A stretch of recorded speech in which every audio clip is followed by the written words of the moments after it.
अस्सलाम वालेकुम, welcome back to direct impact. अगर आपने अभी तक हमारा चैनल सब्सक्राइब नहीं किया तो जल्दी से चैनल को सब्सक्राइब करके बेल आइकन दबा लीजिए ताकि आने वाली लेटेस्ट अपडेट्स और ड्रामा रिव्यूज़ सबसे पहले आप लोगों तक पहुंच सकें। ड्रामा सीरियल निकाह की आज के एपिसोड के बारे में बात करेंगे। हमने देखा कि पिछले एपिसोड में ही ये बात साबित हो गई थी कि हारिस की माँ ये नहीं चाहती कि हारिस की शादी ज़ैनब शबीर से हो, लेकिन वो अपने बेटे के सामने बुरा भी बनना नहीं चाहती, लेकिन उसको कन्विंस कर रही हैं कि वो कहीं और शादी कर ले, लेकिन बेटा बज़िद है कि वो यहीं पे शादी करेगा।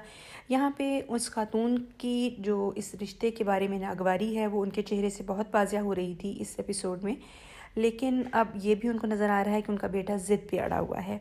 और यहाँ पे उनके बेटे की वो लाउबालीपन जिसका जिक्र अम्मू ने पिछली एपिसोड में किया था वो बहुत वाज़िया नज़र आया, यानी कि राइटर ड्रामे को बहुत अच्छे तरीके से लेके चल रही हैं। यहाँ पे दिखाते हैं कि अम्मू उन लोगों की आओ भगत की तैयारी कर रही हैं जो लोग रिश्ता लेके आ रहे हैं। और यहाँ पर भी एक दफ़ा फिर उमाइमा की एक्टिंग बहुत अच्छी थी जो कि अम्मू कहलाई जाती हैं, और ज़ैनब शबीर जो हैं उनका इतना स्ट्रॉन्ग बॉन्ड दिखाया हुआ है कि उसको पहले से ही कुछ गलत होने का एहसास हो रहा है। वो बता रही है कि मुझे वाइब्स सही नहीं आ रही, और फिर ये बात साबित भी हो गई कि जब वो लोग आते हैं तो वहीं पे लड़के की माँ के मुंह से निकल जाता है, उस आदमी की माँ के मुंह से निकल जाता है कि उसके 5 बच्चे हैं, जिस पे शबीर साहब को बहुत नागवार गुजरता है कि हमसे झूठ बोला गया। अगर आगाज़ इस तरह का है तो रिश्ता आगे कैसे निभेगा। वो वहीं पे माजरत कर लेते हैं। हारून को बहुत दूरअंदेश और समझदार दिखाया गया है, जो कि इस सीन से पता भी चलता है कि जब एक औरत झूठ बोल के भीख मांग रही होती है वो कैसे उसका झूठ पकड़ लेता है और फिर उसको कन्विंस करता है कि वो आइंदा झूठ ना बोले और मेहनत कम से काम करने की कोशिश करे। और यहाँ पर फिर शबीर साहब उस रिश्ते करवाने वाली खातून से माजरत करते हैं और उनसे गिला करते हैं कि आपको सच बोलना चाहिए था। वो बताती हैं उन्हीं लोगों के सामने कि मैंने सच ही बोला था।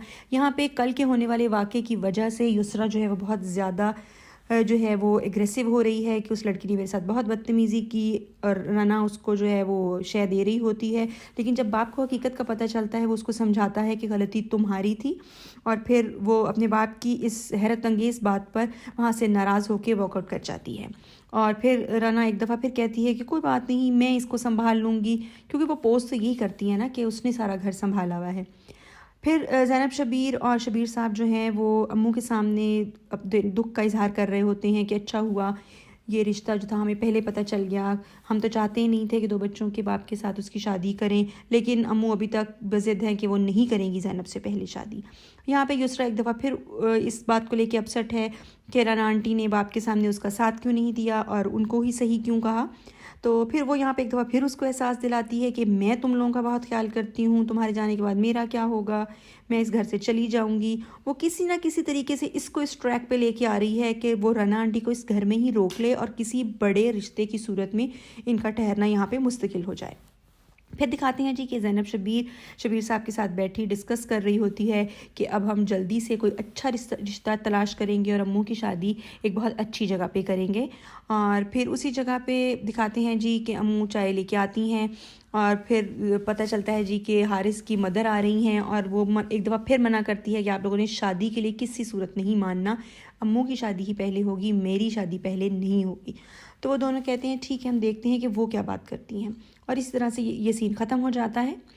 Direct impact. अगर आपने अभी तक हमारा चैनल सब्सक्राइब नहीं किया तो जल्दी से चैनल को सब्सक्राइब कर लीजिए और बेल आइकन दबा लीजिए ताकि आने वाली लेटेस्ट अपडेट्स और तमाम ड्रामा रिव्यूज़ सबसे पहले आप लोगों तक पहुंच सकें।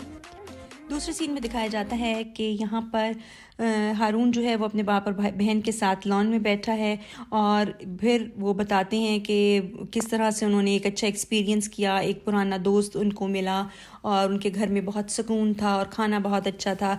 तो हारून को मौका मिल जाता है, वो अपने बाप को कन्विंस करने की कोशिश करता है कि वो उनसे ज़्यादा से ज़्यादा मिलें और अपने बारे में कुछ सोचें।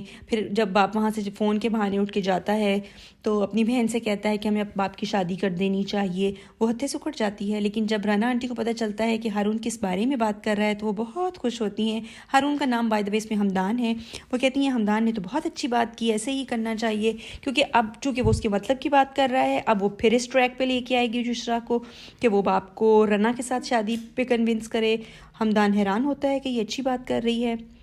यहाँ पे दिखाते हैं जी कि ज़ैनब शबीर जो है वो अम्मू से ज़िक्र कर रही है کہ آپ نے دیکھا بابا اپنا خیال نہیں رکھتے، اور بابا کے جو فرینڈ اس دن آئے تھے وہ کتنے فٹ ہیں اور ان کی پرسنالٹی بہت اچھی ہے، دس اینڈ دیٹ. اور دوسری طرف یسرا کو رنا آنٹی پھر سے باہر لے کے جاتی ہیں، پھر سے کنونس کرتی ہیں کہ تم اپنے باپ کو منا سکتی ہو، اور پھر باتوں باتوں میں اس کو اس پوائنٹ پہ لے آتی ہیں کہ وہ اس کو یہ شو کراتی ہیں کہ کوئی ایسا جو تمہارے بہت قریب ہو، تمہارے گھر کو بہت اچھے طریقے سے جانتا ہو، تم لوگوں کے قریب ہو، وہ تمہارے باپ کی زندگی میں آئی تو اچھا ہے. وہ سمجھ آتی ہے کہ رنا آنٹی اپنی طرف اشارہ کر رہی ہیں، اور پھر وہ بہت خوش ہوتی ہے اور کنونس ہو جاتی ہے کہ ایسے ہی ٹھیک ہے. یہاں پہ دکھاتے ہیں جی حارث اور اس کی ماں ان کے گھر آتے ہیں، اور حارث کی ماں ایز آلویز جس طرح سے ایکسپیکٹڈ تھا وہ بڑی جلی کٹی سی باتیں کرتی ہے، اور شبیر صاحب کو وہ محسوس بھی ہو رہی ہوتی ہیں کہ خاتون کچھ تھوڑی اکھڑ ہیں. وہ پھر طنز بھی کرتی ہیں ان کے بیٹی کی مختلف عادات کے بارے میں کہ آج دلائل کے ساتھ بات کیوں نہیں کر رہی، تو تقریریں بہت کرتی ہے. اس کے بولنے پہ چوٹ کی وہ تھوڑی واقعی باتونی تو دکھائی گئی ہے. اور پھر جب وہ رشتے کی بات کرتی ہیں تو وہ بیچ میں بول پڑتی ہے کہ نہیں پہلے اموں کی شادی ہوگی، تو وہ ٹوک دیتی ہیں کہ بڑوں کی باتوں میں تمہارا کوئی کام نہیں ہے. یہ بات بھی شبیر صاحب کو ناگوار گزرتی ہے، لیکن وہ درگزر کر دیتے ہیں، اور وہ پھر کہتی ہیں کہ ٹھیک ہے اب آپ تیار رہیے گا، میں کسی بھی دن اپنی امانت لے جاؤں گی. یہاں پہ بچے اپنے باپ کو کنونس کر رہے ہیں کہ وہ شادی کر لیں، اور وہ کہتا ہے کہ میری زندگی میں تمہاری ماں کے بعد ایسی کسی عورت کی جگہ نہیں ہے. وہ کنونس ہونے کے لیے تیار نہیں ہے، لیکن دونوں بہن بھائی ان کو لاجکس کے ساتھ سمجھا رہے ہوتے ہیں کہ ہم دونوں کی شادیوں کے بعد آپ بہت لونلی فیل کریں گے، بہت اکیلے ہو جائیں گے، آپ کی ٹیک کیئر کے لیے بھی کوئی تو ہونا چاہیے. وہ کہتے ہیں تمہاری ماں کی جگہ کوئی نہیں لے سکتا. یہاں دکھاتے ہیں وہ شبیر جان سے ناراض ہو رہی ہیں زینب شبیر کہ آپ کیوں مانی شادی کے لیے. تو وہ کہتا ہے بیٹے اتنا اچھا رشتہ میں گنوا نہیں سکتا ہر چیز پہ انکار کر کے. تو وہ خاموش ہو جاتی ہے. یہاں پہ رانا آنٹی کہتی ہیں کہ تمہارا باپ کیسے نہیں مانا، وہ تو تمہاری ہر بات مانتا ہے. وہ کہتی ہیں ہم نے بہت کہا لیکن بابا ماما کی جگہ کسی کو نہیں دینا چاہتے. وہ کہتی تم بار بار کہو نا، تم بار بار کہو گی تمہارا باپ تمہاری بات کبھی نہیں رد کرے گا. وہ کہتی ہے کہ آپ اتنا اچھا کنونس کرتی ہیں، آپ نے مجھے کنونس کر لیا، تو آپ کیوں نہیں میرے بابا سے بات کرتی. تو وہ کہتی ہے اچھا میں، اور یہیں پہ ڈرامہ ختم ہو جاتا ہے. اب اچھی بات یہ ہے کہ اس عورت نے خود یسرا کو کنونس کر لیا ہے، جو کہ عام آدمی کے کنونس کرنے سے شاید نہ ہوتی. لیکن اب ہوگا یہ کہ اگلے ایپیسوڈ میں اس کے فادر اپنے فرینڈ کی بہن کو خود ہی پرپوز کر دیں گے. یہ دیکھیں گے ہم اگلے ایپیسوڈ میں. آج کا ایپیسوڈ آپ کو کیسا لگا، اس ریویو کے بارے میں کامنٹ سیکشن میں اپنی رائے ضرور دیجیے گا. اور اگر آپ نے ہمارے چینل کو ابھی تک سبسکرائب نہیں کیا تو چینل کو جلدی سے سبسکرائب کر لیجیے اور بیل آئیکن دبا لیجیے تاکہ آنے والی لیٹسٹ اپڈیٹس اور تمام ڈرامہ ریویوز سب سے پہلے آپ تک پہنچ سکیں. اس کے ساتھ ہی اجازت چاہتے ہیں. اللہ حافظ.